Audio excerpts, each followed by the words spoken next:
In the depths of a forsaken wood, where shadows dance and whispers linger, there lies a tale of dread that chills the very marrow of one's bones. It was upon a dreary autumn eve that Sergeant Reyes, his hands trembling with an unspoken terror, adjusted the lens of a decrepit camera. The flickering time stamp betrayed the hour, October's end, when the veil between worlds grows thin. "Third night of the search," he intoned, his voice a quavering thread in the oppressive silence. "We lost contact with Carson and Lewis 2 hours past. Their final transmission." Here he paused, fingers caressing a cassette marked with dire warning, "was naught but breath, heavy and wet, a sound most inhuman." Through the grimy pane, phantoms swayed among the pines, vanishing when the eye sought to capture their form. The footage lurched, transporting the viewer to an earlier hour, where Officer Lewis's beam cut through the preternatural gloom. The forest stood as a cathedral of the damned, bereft of cricket song or wind's whisper.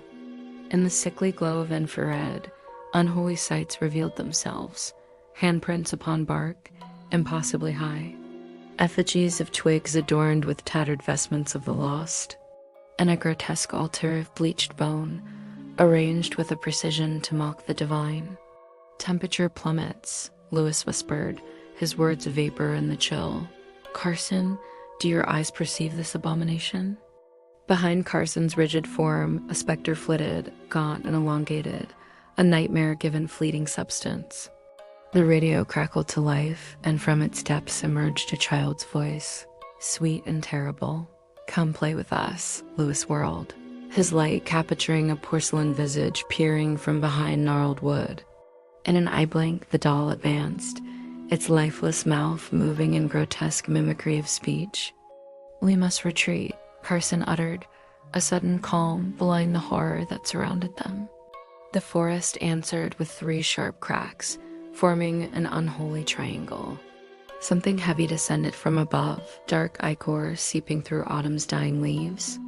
Time lurched forward once more, and a new search party trod the accursed ground.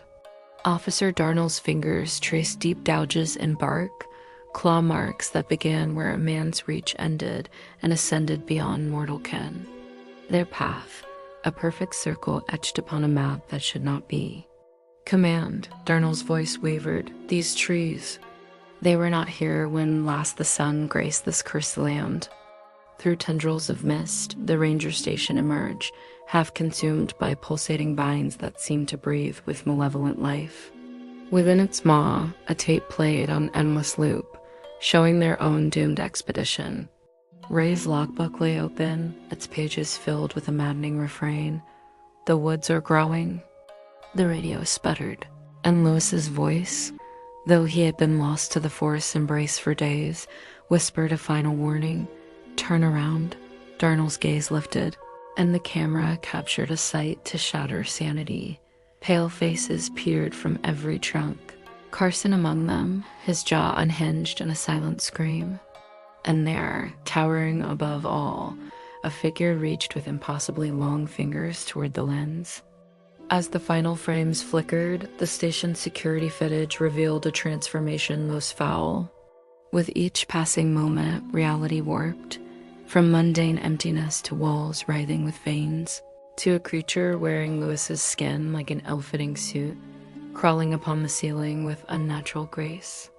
The words "we become" appeared, etched by an unseen hand upon the glass.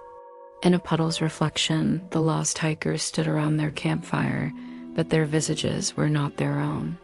Empty sockets stared from faces stretched into rictus grins, while behind them loomed the tallest creature, its smile a promise of eternal torment. The screen plunged into darkness, leaving only the whisper that emanated not from the tale, but from the very room in which you now sit. "We see you too." And so, dear reader, as you ponder this account of eldritch horror, know that the woods are ever growing, ever watching. The hollow ones await, their patience as endless as the night that shrouds their domain. Pray that you never hear the snap of twigs behind you, for it may herald your induction into their nightmarish ranks.